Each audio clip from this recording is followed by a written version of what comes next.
الحمد لله والصلاة والسلام على رسول الله وعلى آله وصحبه ومن والاه أما بعد فمن أسماء الله سبحانه وتعالى الحسنى الأول والآخر والظاهر والباطن. قد وردت هذه الأسماء الأربعة مجتمعة في موضع واحد من القرآن الكريم. قال الله تعالى: هو الأول والآخر والظاهر والباطن وهو بكل شيء عليم. وخير ما فسر بهذه الأسماء الحسنى وخير ما تفسر به هذه الأسماء الحسنى ويبين بمعناها ما ورد في سنة النبوية في مناجاة النبي صلى الله عليه وسلم لربه بهذه الأسماء مناجاة تتضمن بيان معاني هذه الأسماء وتوضيح مدلولاتها. Parmi les noms d'Allah subhanahu wa ta'ala, il y a Al-Awwal wal-Akhir, le premier et le dernier. Wal-Zahir wal-Batin, l'apparent, c'est-à-dire celui qui est au-dessus de tout. Wal-Batin, celui qui est proche, celui sous lequel il n'y a rien. Et ces noms, ces quatre noms d'Allah subhanahu wa ta'ala ont été mentionnés ensemble dans un endroit du Coran. Dans Surat al-Hadid, wal-awwal wal-akhir, wal-zahir wal-batin, wa huwa bi kulli shay'in alim. C'est lui le premier et le dernier, l'apparent et al-batin, et il est savant de toutes choses. Et la meilleure chose par laquelle on explique ces noms sublimes d'Allah subhanahu wa ta'ala et on détaille ses sens, c'est ce qui a été mentionné dans la sunna du prophète sallallahu alayhi wa sallam, dans les supplications, les invocations du prophète sallallahu alayhi wa sallam lorsqu'il mentionnait ou appelait son Seigneur avec ses noms. Et dans cette invocation, il y a la mention de l'explication de ces noms. Le prophète sallallahu alayhi wa sallam a mentionné ces noms et les a expliqués. Et il les a expliqués, na'am, et il a rendu leur sens plus clair. روى مسلم في صحيحه عن أبي هريرة رضي الله عنه قال: كان رسول الله صلى الله عليه وسلم يأمرنا إذا أخذنا مضجعنا أن نقول: اللهم رب السماوات ورب الأرض ورب العرش العظيم ربنا ورب كل شيء فالق الحب والنوى منزل التوراة والإنجيل والفرقان أعوذ بك من شر كل شيء أنت آخذ بناصيتي اللهم أنت الأول فليس قبلك شيء وأنت الآخر فليس بعدك شيء وأنت الظاهر فليس فوقك شيء وأنت الباطن فليس دونك شيء اقض عنا الدين وأغننا من الفقر. فبين عليه الصلاة والسلام في هذا الدعاء الجامع معنى كل اسم ونفى ما يناقضه، وهذا أعلى درجات البيان. ومدار هذه الأسماء الأربعة على بيان إحاطة الرب تبارك وتعالى بخلقه، وهي إحاطتان زمنية ومكانية. L'imam Muslim rahimahullahu ta'ala rapporte dans son authentique sur l'Abu Hurayrata radiyallahu anhu que le prophète sallallahu alayhi wa sallam nous ordonnait, lorsqu'on voulait prendre nos couches, yani aller se coucher, il nous ordonnait de dire: ô Allah, Seigneur des cieux et Seigneur de la terre, Seigneur du trône immense, notre Seigneur et le Seigneur de toutes choses, celui qui a fendu la graine et le noyau, et révélé ou fait descendre la Torah, l'Injil et le discernement, c'est-à-dire le Coran. Je cherche protection auprès de toi contre toute chose contenant un mal que tu détiens par le Tout-Paix. Ô Allah, tu es le premier, il n'y a rien avant toi. Donc que signifie le nom d'Allah Al-Awwal? Le nom d'Allah Al-Awwal signifie celui avant lequel il n'y a rien. Donc oh Allah, tu es le premier, il n'y avait rien avant toi. Wa anta al-akhir, tu es le dernier, il n'y a rien après toi. Donc al-akhir, le dernier signifie il n'y a rien après lui, celui après lequel il n'y a rien. Wa anta al-zahir falaysa fawqaka shay. Quant au sens du nom d'Allah al-zahir, ça signifie celui au-dessus duquel il n'y a rien. Donc ça fait référence à l'élévation, al-ulu. Wa anta al-batin falaysa dunaka shay. Al-batin, c'est celui sous lequel il n'y a rien. Iqdi anna ad-dayn, acquitte-toi de ce dont nous sommes redevables. Donc ça englobe les dettes de manière pécuniaire, mais aussi nos devoirs dans la religion. Wa ghnina min al-faqr, et mets-nous à l'abri du besoin. Ici, le prophète sallallahu alayhi wa sallam a expliqué dans cette dua, renfermant de nombreux sens, le sens de chaque nom et ce qu'ils viennent contredire. Et ceci est le niveau le plus haut de l'explication. Donc expliquer le mot en lui-même, puis il y a un mentionner ce que ça contredit. Et ces quatre noms ont en commun, dans le sens qui est al-ihata, le fait que ces quatre noms ont comme point commun le fait de cerner quelque chose. Al-awwal et al-akhir, ça cerne le temps. Et al-zahir al-batin, ça cerne l'endroit. Quand tu dis qu'Allah c'est le premier et le dernier, ça a cerné tout le temps. Naam. Et quand tu dis qu'Allah c'est l'awwal, c'est al-zahir al-batin, ça a cerné tout endroit. Ça a cerné tout endroit. فإحاطة أوليتي وآخريتي بالقبل والبعد. Allah Azza wa Jalla a cerné avec son attribut du fait d'être le premier et le dernier tout ce qu'il y a eu avant et tout ce qu'il y aura après. فكل سابق انتهى إلى أوليته وكل آخر انتهى إلى آخريته. Toute chose précédente, Allah Azza wa Jalla est avant elle et s'arrête donc avant Allah.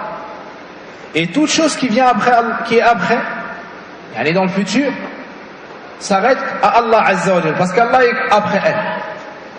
Parce qu'Allah est après elle. Donc Allah c'est le premier et le dernier. Donc il a cerné tout temps, subhanahu wa ta'ala.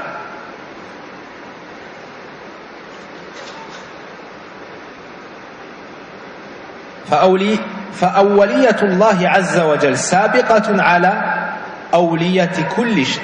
أولية كل شيء. Le fait qu'Allah soit le premier, ça précède le début de chaque chose. وآخرته سبحانه بقاؤه بعد كل شيء. Et le fait qu'il soit le dernier, Allah Azza wa Jal reste après toute chose. فأحاطت أوليته وآخريته بالأوائل والأواخر. Ainsi Allah Azza wa Jal a englobé l'ensemble des premiers et l'ensemble des derniers, parce qu'il est avant eux tous et il est après eux tous. فما من أول إلا والله قبله وما من آخر إلا والله بعده. Il n'y a pas une chose qui est venue au début ou en premier ou avant ou dans le passé sans qu'Allah ne soit avant. Tel. Et il n'y a pas une chose dans le futur ou en dernier sans qu'Allah Azza wa Jal ne soit après elle. فهو جل وعلا الأول فليس شيء قبله والآخر فليس شيء بعده وهذه إحاطة زمنية. Ainsi il cerne l'ensemble des temps, des moments. وأما الإحاطة المكانية فقد أحاطت ظاهرية وباطنية بكل ظاهر وباطن فما من ظاهر إلا والله فوقه وما من باطن إلا والله دونه كما قال عليه الصلاة والسلام وأنت الظاهر فليس فوقك شيء وأنت الباطن فليس دونك شيء فعلى على كل شيء بظهوره فهو العلي الأعلى الذي ليس شيء فوقه استوى على عرشه المجيد والعرش سقف المخلوقات وأعلاها والله فوق العرش فظاهريته سبحانه هي فوقيته وعلوه على كل شيء ودنا من كل شيء ببطونه فبطونه سبحانه إحاطته بكل شيء بحيث يكون أقرب إليه من نفسه فهو يدل على كمال اطلاعه على سائر الخفايا ودقائق الأشياء وخبايا الأمور كما يدل على كمال قربه ودنوه فمع علوه على عرشه فهو قريب من خلقه محيط به فلا تواري منه سماء ولا أرض أرضا ولا يحجب عنه ظاهر باطنا بل الباطن له ظاهر والغيب عنده الشهادة والبعيد منه قريب والسر عنده علانية. Quant au fait qu'Allah Azza wa Jal englobe l'ensemble des endroits, ça c'est avec ses noms Al-Zahir wal-Batin. Allah subhanahu wa ta'ala a englobé de par ces deux attributs l'ensemble des endroits. Il n'y a pas une chose apparente sans qu'Allah Azza wa Jal ne soit au-dessus d'elle. Et il n'y a pas une chose proche sans qu'Allah Azza wa Jal ne le soit encore plus. Comme le prophète alayhi salatu wassalam a dit, tu es la parole, il n'y a rien au-dessus de toi. Et tu es le batin, il n'y a rien sous toi. Allah Azza wa Jal est au-dessus de tout. Le nom d'Allah Al-Zahir, ça signifie qu'Allah Azza wa Jal est au-dessus de tout. Et il n'y a rien au-dessus d'Allah Azza wa Jal. C'est donc lui le très élevé. Il n'y a rien au-dessus de lui. Il s'est élevé au-dessus du trône sublime et vaste, sachant que le trône est le toit de la création. Sachez qu'Allah est au-dessus du trône. Ainsi, cet attribut, Al-Zuhur, nous montre qu'Allah Azza wa Jal est au-dessus, est élevé au-dessus de toutes les créatures. Quant à Al-Butun de Al-Batin, ça signifie qu'Allah est plus proche que toute autre chose. Donc, parfaitement informé de tout ce qui nous concerne, qu'il nous surveille parfaitement, qu'il connaît parfaitement notre état et nos situations.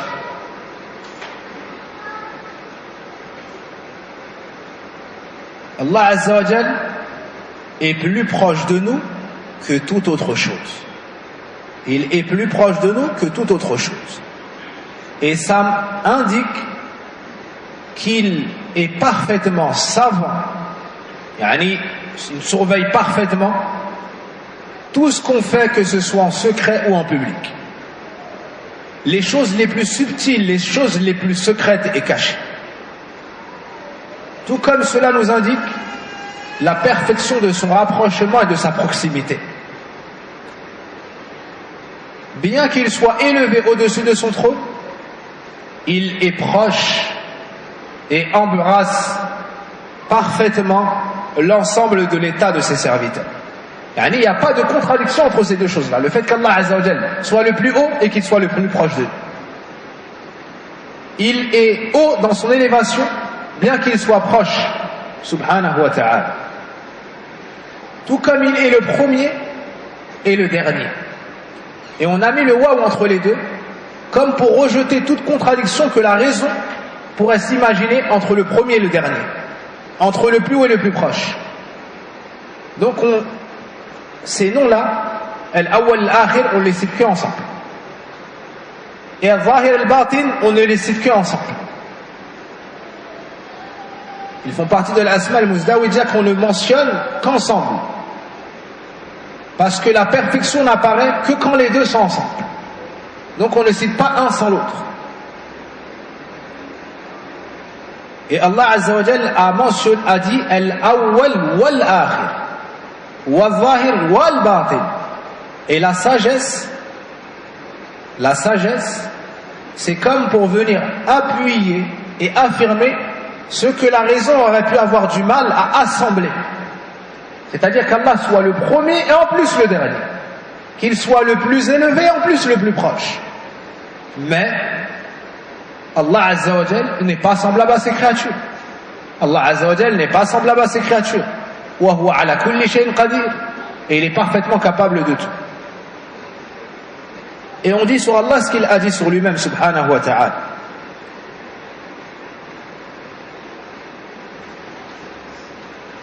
Donc bien qu'Allah Azza wa Jal soit élevé au-dessus de l'ensemble de ses créatures, au-dessus du trône, particulièrement, il est proche et les englobe parfaitement, de par sa science, de par sa vue, de par son décret et autres.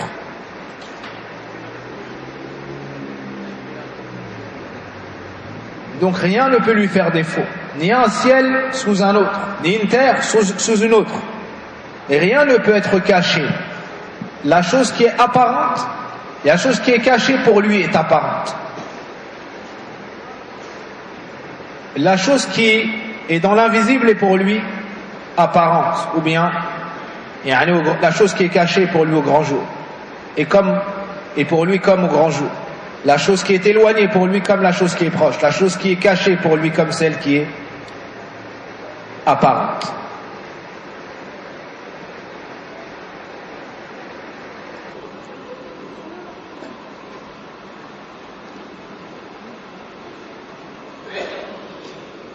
وإذا عرف المسلم هذه الأسماء العظيمة وعرف ما تدل عليه من الكمال والعظمة والإحاطة وجب عليه يعامل كل اسم بما يقتضيه من ذل وعبودية. Après que le musulman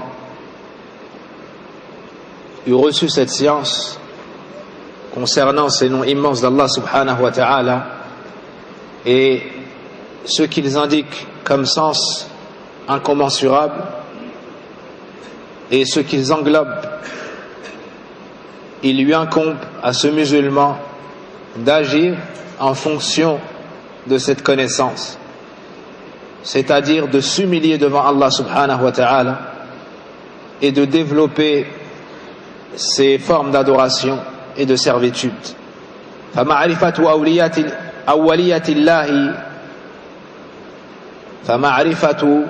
أوليات الله لكل شيء وسبقه بالفضل والإحسان أسباب كلها تقتضي إفراده وحده بالذل والالتجاء وعدم الالتفات إلى غيره أو التوكل على السواه. L'auteur hafidhahullah ta'ala nous dit le fait de savoir qu'Allah Azza wa Jal a précédé toute chose et qu'il est avant toute chose doit pousser, et qu'il est avant toute chose de par ses grâces, ses dons et toutes ses causes, doit pousser le serviteur à unifier Allah d'un culte sincère de par l'humiliation et aussi à se diriger exclusivement que vers Allah. En d'autres termes, celui qui sait qu'Allah est le premier et que c'est le premier à avoir donné ses faveurs et qu'il a précédé l'ensemble de ses créatures, il se doit de se soumettre que à Allah et il se doit de demander ce dont il a besoin que à Allah et il se doit de se diriger exclusivement vers Allah et ne jamais se diriger vers un autre en comptant sur un autre, en abandonnant son affaire à un autre, en plaçant sa confiance en un autre, mais il doit plutôt concrétiser cette adoration et tawakkul, le fait de compter pleinement que sur Allah, en ayant confiance en lui, pour obtenir ce qu'on recherche ou être préservé contre ce qu'on redoute. وتقتضي التجرد من التعلق بالأسباب والالتفات إليها إلى التعلق بمن منه الامتداد ومنه الإعداد. Il nous dit également que découle de cette connaissance le fait de se délier de toutes les créatures, de ne pas se diriger vers elles, mais plutôt de ne pas se diriger vers les causes et ne pas compter sur les causes, mais plutôt de rattacher son cœur à celui qui a le pouvoir de nous approvisionner, de nous donner, de nous aider. Et les bienfaits d'Allah Azza wa Jal ont précédé et les causes et les moyens. ومعرفة آخرية الله تقتضي أن يجعل وحده غاية العبد التي لا غاية له غيره أو غير ولا مطلوب له وراءه إليه وحده المنتهى وليس وراءه مرمى ولا بعده مقصد وتقتضي عدم الركون إلى الأسباب فإنها تنعدم لا محالة وتقتضي بالآخرية ويبقى نعم. Avant cela, le fait de savoir qu'Allah Azza wa Jal est le dernier va pousser le serviteur à faire d'Allah son but. Parce que toutes les créatures, elles finissent. Toutes les créatures disparaissent. Mais Allah Azza wa Jal, lui, c'est celui qui reste toujours.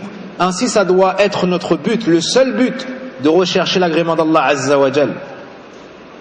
On ne doit pas se diriger vers les causes, mais on doit rechercher à avoir pour but ultime Allah subhanahu wa ta'ala. Après ces causes-là, après ces créatures-là, restera celui qui restera toujours, Allah subhanahu wa ta'ala. Le fait de se rattacher aux causes, c'est le fait de se rattacher à ce qui va disparaître. Le fait de se rattacher aux causes, c'est le fait de se rattacher à des choses qui vont disparaître.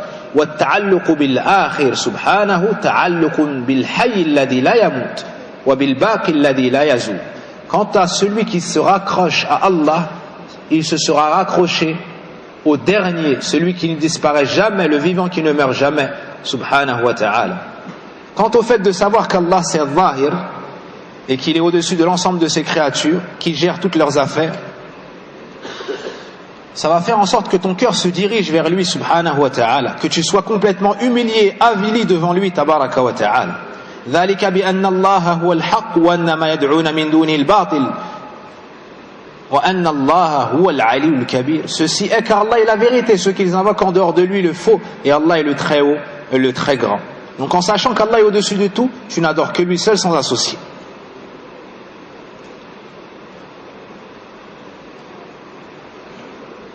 Et le fait de savoir qu'Allah Azza wa Jal est plus proche de toi que toute autre chose va faire en sorte que tu sois loin de la désobéissance. Tu vas faire attention à ton cœur, tu vas avoir peur d'Allah subhanahu wa ta'ala, parce que tu sais qu'Allah te surveille et qu'il est proche de toi, qu'il sait tout ce qu'il y a en toi et tout ce que tu fais.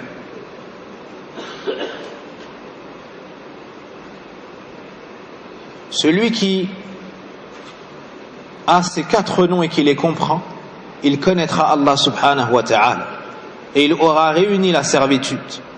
Tout comme les savants ont dit que la connaissance de ces 4 noms et leurs mentions, ça repousse le waswas, ça repousse les doutes, ça repousse le waswas et ça repousse le doute.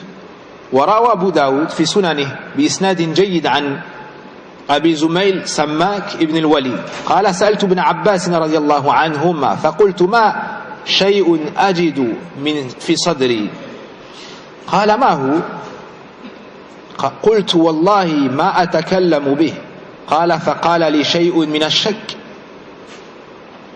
قال وضحك قال ما نجا من ذلك أحد قال حتى أنزل الله عز وجل فإن كنت في شك مما أنزلنا إليك فاسأل الذين يقرؤون الكتاب من قبلك قال فقال لي فإذا وجدت في نفسك شيئا فقل هو الأول والآخر والظاهر والباطن وهو بكل شيء عليم فأرشد رضي الله عنه إلى هذا الذكر الحكيم لطرد الوساوس وقطع الشكوك.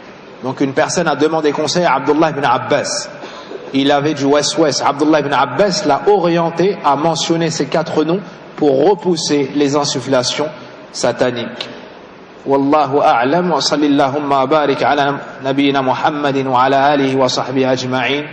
أسأل الله العظيم رب العرش الكريم أن يمن علينا وعليكم بالعلم النافع وبالعمل الصالح ويوفقنا إلى كل خير ويشفينا مرضانا ومرضى المسلمين.